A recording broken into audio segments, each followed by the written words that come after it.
It's that time of year again, and all of our world's elites are taking their private jets to Davos to meet and talk about how they're going to shape the new world in the Fourth Reich. Fourth Industrial Revolution. So, we're going to talk about the World Economic Forum meeting, and I want to tell you about how dangerous I think they are. So, stick around. Go ahead and like and subscribe.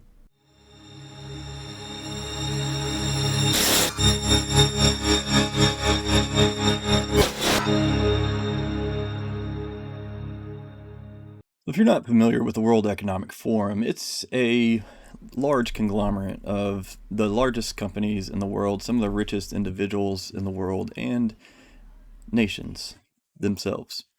And this is not just a country club group that meets and talks about, how much they're going to spend next vacation. These are people who are actually planning on making changes around the world in order to consolidate power into their hands and to also just subvert your democratic political process. I started studying the World Economic Forum around 2020 when Klaus Schwab published his snoozer, the COVID-19, The Great Reset. And that book really talked about a lot about the world's problems and how the pandemic had shown how weak the world was and how fragile the world was and how things were spiraling out of control. And of course, Klaus Schwab had a suggestion for fixing all of that, and that's the Fourth Reich. Since then, I've continued to read things about the World Economic Forum and reading what they've been putting out, and there's a consistent theme of disaster is coming, everyone should be scared, we must do something about it. And it's like they have this attitude of if they don't do anything about it, who will? So they really must. They feel a real urgency to fix these problems in our world. And here's a few ways that they're planning on doing that. And you can see where they're going to push for power, and that is in the healthcare sector, the energy sector, the schools, and all the other social professions. And I want to talk about some implications of that and why this might not be a very good idea. So first, let's talk about the healthcare. Now, a lot of countries have moved to a healthcare system that is run by the government. And a lot of people have warned that this would not be a good idea for a long time. And it's a contentious topic. A lot of people think the government should run healthcare. Some people think that healthcare should be considered a basic human right, which I disagree with that. I think it's going a little too far. Because think about it, if you were a smaller country, a poor country, and you couldn't afford good healthcare, are you violating the human rights of your people? That's a very big question that a lot of people need to think a little more about. But anyways, now I would have thought that the vaccine mandates would have just blown government healthcare out of the water. That's a perfect example of why you would not want your healthcare run by the government. But if we look to Canada, we can actually see how they're doing and how they're running their healthcare. And let's look at this. Now, here's a great example of how government run healthcare can really start to get out of control. Canadian veterans suffering from PTSD and a traumatic brain injury was offered euthanasia when he called Veterans Affairs Canada hotline for help, as Canadian government orders full and thorough investigation into the case. So the Canadian government is going to be investigating themselves because Canada's healthcare is government run. And this was by Emma James for the Daily Mail, and this came out August 22. So this was several months ago, and this has been an ongoing problem. Canada's federal government has ordered a full and thorough investigation after a Veterans Affairs Canada employee encouraged a veteran to undergo assisted suicide when he called for help. Now, I want to jump down here so we can just read about what exactly happened. Veterans Affairs Minister Lawrence Macaulay has now directed his deputy minister to undertake a full and thorough investigation into this matter. A spokesperson confirmed that all frontline staff at the VAC are to be given formal training, direction, and advice on how to approach the issues surrounding MAID. And this is medical assistance in death. The veteran, who has not been identified, claims the service agent they spoke to brought up the option repeatedly after he asked them to stop. He also said that the service agent told him in the call about having helped another veteran access MAID through VAC, including supporting that person's children. How wonderful. The service agent reportedly said, "Better than blowing his brains out all over the wall or driving his car into something," when discussing the separate case. Unbelievable. The VAC say they do not record phone conversations in order to protect privacy, and they had not been able to corroborate the allegations made by the veteran. He says that his concerns were only addressed after he filed multiple complaints about the service agent since July. A spokesperson for Veterans Affairs Canada said, "When the veteran client called VAC to share what happened on the call, we immediately took action to address the situation and apologize to the client."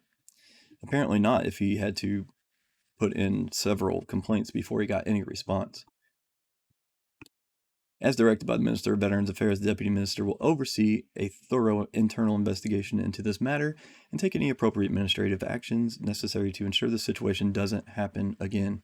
In addition, all VAC frontline staff will be provided training as a reminder of the expectations and the available programs and services offered by the department to support the health and well-being of veterans. Under Canadian law, MAID can only be discussed between a primary care provider, like a physician or psychiatrist, and their patient. Debbie Lowther, Executive Director of Vets Canada, a charity that helps veterans in crisis, added that the option could have very, very damaging consequences. Dying in a hospital is not what's natural. That's not what's soft. In these kind of moments, you need softness.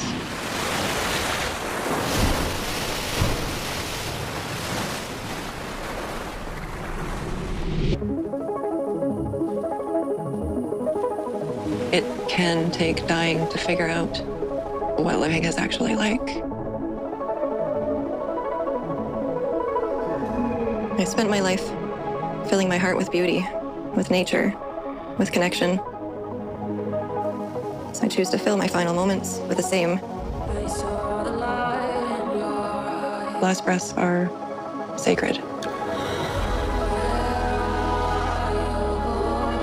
When I imagine my final days, I see music. I see the ocean.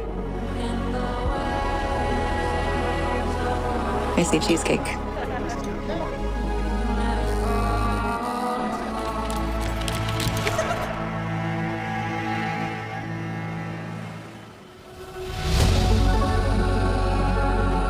Even now, as I seek help to end my life, with all the pain, and in these final moments, there is still so much beauty.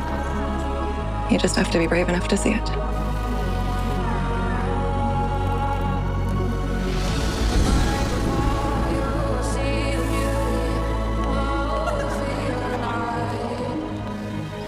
And seeing the rhythms of what's going to keep going after I'm gone bring a lot of comfort.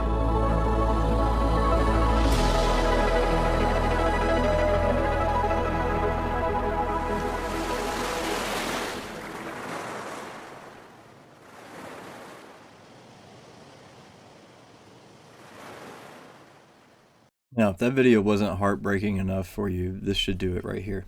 And I think this article just punctuates the terrible situation that people in Canada are in with this assisted suicide. Easier to let go.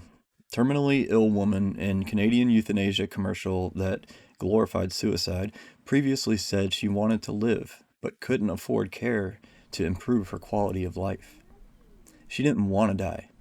She was forced into that because the Canadian healthcare system wouldn't provide her with what she needed, and they could have. But we're moving away from personal rights and personal freedoms. It's all about the collective now. If you notice, you have to wear your mask for other people. You have to take your vaccine for other people. It's to protect other people, because we're going to a collective mindset. And when we're in a collective mindset and the state has to make medical decisions, don't you think they're going to do what's best for everyone and not best for the individual? Now, every generation has had its problems and has had things that are scary happen to them, and everyone has faced dangers. But the difference between this generation and all the other ones is those dangers have never been weaponized like they are now to cause fear purposefully, because a fearful population is easily controlled. And this is why just about every article that the World Economic Forum puts out begins with how terrible our world is and how bad things are getting for the world, how poverty is growing and inequality is growing all over the world, and it's constant. And climate change, of course, climate change is causing all kinds of disasters. And we have vaccine inequity. Some people get vaccines, some people don't. Some people are forced to. Some people get a choice not to. And we've also seen an American-style coup take place in Brazil. And of course, you can tell and of course, it's very obvious who supports that coup. And that would be the CIA and our federal government and Joe Biden. Now, I would imagine they had something to do with it because it just looks so much like things went here in 2020 when that coup happened. So Lula, who is now voted in as president, was in jail and was a felon and was barred from ever running for office again. But now he was voted in president somehow. But we're supposed to believe that the Brazil elections were clean and fair, and you can get in trouble on this platform and others for just questioning that. Now, what does this have to do with the World Economic Forum? And how is the World Economic Forum, which is just a bunch of companies and a bunch of rich people, how can they really wield that much power? Well, they're doing it through their public-private cooperation. Remember, that's Klaus Schwab's big thing. You think, well, why is the World Economic so dangerous? It's just a bunch of rich people and they go and just talk a bunch of hot air. Well, it's really not. It's people who actually do make decisions and don't care about your democratic decisions or votes. It's people who want to implement their way and onto the world. And the World Economic Forum you can think of as a nation in itself or a business in itself. It's an entity that is larger than any single nation in the world. Now, they have a lot of influence, and we can already see a lot of the things that have been developed at the World Economic Forum come into play in the world, such as digital passports and IDs. The World Economic Forum is moving full steam ahead on these things, and there may be nothing that we can do about it. But it's good to be aware of what's happening around you and what's going on in the world. That way you can make your decisions in a more informed manner. Don't be afraid of these people. God is in control, but it's good to know what's happening so that you can take the proper precautions. Now, those are really just two small examples of many of the world economics influence in the world actually doing harm. And I'm going to be bringing you more of it as I find it. And I think that we should ridicule these people. The climate activists are ridiculous, and they're really causing harm to people who can't afford to heat their homes anymore. And it's all a bunch of crap, and it's provably crap through science. But science is something that is very selective when the World Economic Forum sees it. Thank you for sticking around this long, and make sure that you like and subscribe to my channel. I'm going to bring you more information as I get it, and I'm always going to bring you the truth in a world that wants you to be blind. So thank you for now, and until next time, peace be with you.